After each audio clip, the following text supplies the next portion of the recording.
Houston, Texas has never seen an event like Harvey, FEMA chief says. In Houston, reservoirs swollen by rain from Hurricane Harvey were opened early Monday, a move that was expected to flood more homes, but one that the Army Corps of Engineers says is needed to limit the scope of the disaster that's threatening lives and property in Texas. If we don't begin releasing now, the volume of uncontrolled water around the dams will be higher and have a greater impact on the surrounding communities, said Col. Lars Zetterstrom, commander of the U.S. Army Corps of Engineers Galveston District. He warned residents to stay vigilant as water levels rise. The reservoirs are being opened as emergency crews and residents are scrambling to deal with the intense rains brought by Harvey, which became a tropical storm after making landfall as a Category 4 storm late Friday. Houston set a new daily rainfall record Sunday, with 16.07 inches reported at the city's international airport,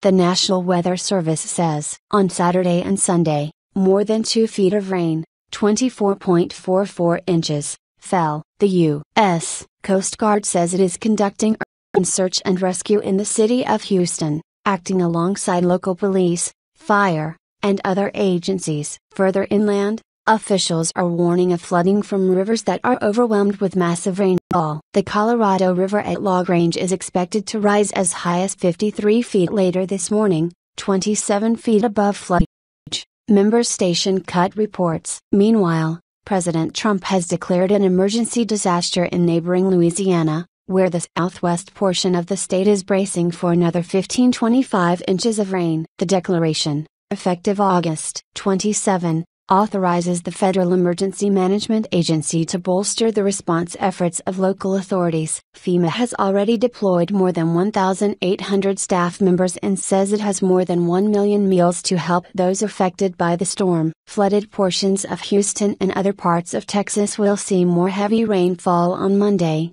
as the National Weather Service issued new flash flood warnings for a wide area from Galveston inland to College Station. With more rain to come, the ongoing storm has already capped off a 3-month period in which Houston has received nearly a year's worth of rain, the National Weather Service says. The average yearly rainfall is just under 50 inches. Houston's airport has recorded more than 46 inches. Water has threatened to go on 2 reservoirs that protect the city's downtown from flooding. With both the Attucks and Barker reservoirs rising more than half a foot per hour, Zetterstrom said the goal is to give the water the most direct path to nearby Buffalo Bayou. A evacuation order went out to people who live around the dams, which sit on either side of I-10 west of Houston. It's going to be better to release the water through the gates into Buffalo Bayou as opposed to letting it go around the end and through additional neighborhoods and ultimately into the bayou, he said. The Corps says the reservoir structures continue to perform as expected. It planned to begin by releasing a combined 1,600 cubic feet per second,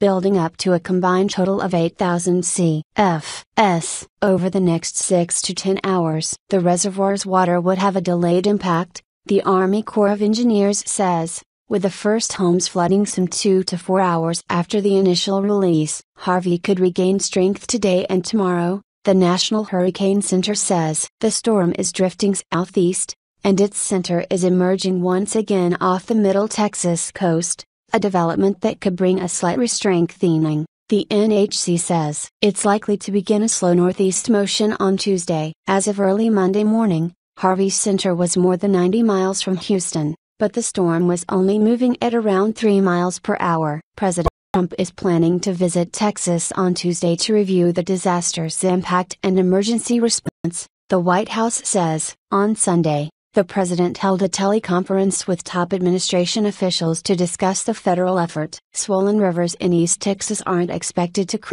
until later this week, but federal officials are already predicting Tropical Storm Harvey will drive 30,000 people into shelters and spur 450,000 victims to seek some sort of disaster assistance. And yet, forecasters say, more rain is coming. Lots more. Several locales have already received 2 feet or more of rain, and forecasters say a reprieve won't arrive till week's end at the earliest. By then, rain totals could reach another 2 feet.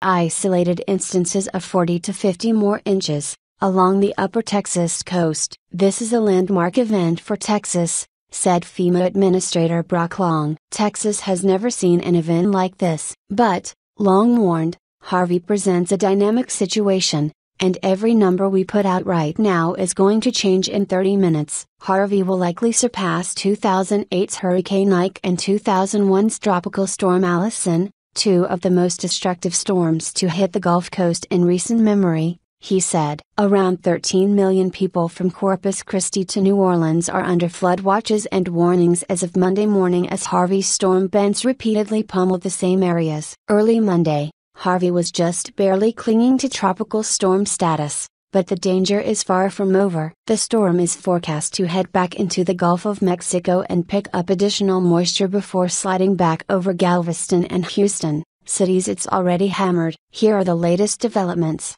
The average annual rainfall in Houston is 50 inches. The city has seen 25 inches of rain in 2 days. Another 25 could fall by Saturday. Several cities, including Alvin, Friendswood, League City, Pasadena, Pearland, Seabrook and Webster, have issued 11 p.m. curfews. A mandatory evacuation order was issued for areas along the Brazos River in Fort Bend County. Dallas is opening a mega shelter capable of accommodating 5,000 evacuees at the Cabell Hutchison Convention Center by Tuesday morning. The Houston Independent School District has canceled school for the week. President Donald Trump will travel to Texas on Tuesday, Press Secretary Sarah Huckabee Sanders said. Gov. Greg Abbott and Sen. John Cornyn, our Texas, are scheduled to tour the coastal Bend region Monday. Energy provider CenterPoint says 96% of its Houston customers have power, but more than 87,000 are without electricity as the company's crews experience difficulty reaching the affected areas. Flooding continued in and around Houston on Sunday as citizens with boats assisted authorities in search and rescue efforts on roads that have turned into rivers. A CNN crew was with one such volunteer when he used his vessel to rescue an elderly couple,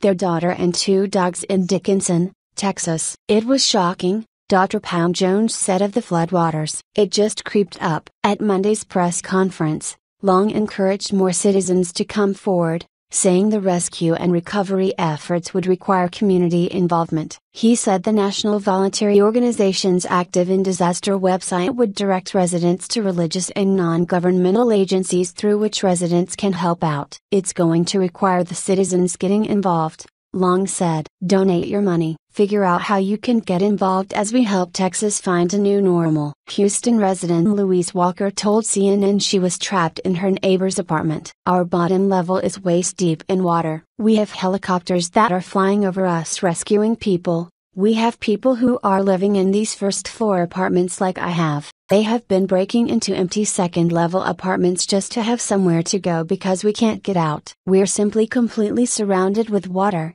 she said, adding that the helicopters were only rescuing people who were in immediate danger. My only plan at this point is to stay out of the water. I've been keeping in contact with family and friends, but other than that we can't do anything. We are literally stuck here, Walker said. Officials say they have conducted more than 250 water rescues and rescued more than 1,000 people. The U.S. Coast Guard's Captain Kevin Audit says 19 Coast Guard helicopters are also involved in relief efforts. As of Sunday evening, between 800 and 1,200 people had been rescued from their homes in Galveston County. County Judge Mark Henry said, an additional 1,000 National Guard members are being called in to help flood victims in Houston, Texas. Gov. Greg Abbott announced via Twitter Sunday evening. The breadth and intensity of this rainfall are beyond anything experienced before, the NWS said. Catastrophic flooding is now underway and expected to continue for days. In Fort Bend County, a voluntary evacuation order was made mandatory for areas along the Brazos River, with the NWS predicting river levels of 56.1 feet, nearly 2 feet above the record during flooding last year. Harvey continues to batter Fort Bend County, said County Judge Robert Habert. Residents who flooded last year know how serious this situation is. Fort Bend had worked with the Red Cross to establish shelters for residents, Herbert said. The storm killed 2 people in Texas, authorities said, and the death toll will likely rise. A woman who drove her vehicle into high water in Houston was killed, and fire killed a man in Rockport. Houston Mayor Sylvester Turner warned that some 911 calls are going unanswered as operators give preference to life-threatening calls. The 911 dispatchers in the nation's fourth most populous city have received 2,000 requests for rescue, Turner said. Houston Fire Chief Samuel Pena said his department had responded to 2,500 calls and have about 1,000 more waiting to be serviced. People are also taking to social media to announce their locations and ask for help. Many roads impassable. In a Sunday news conference,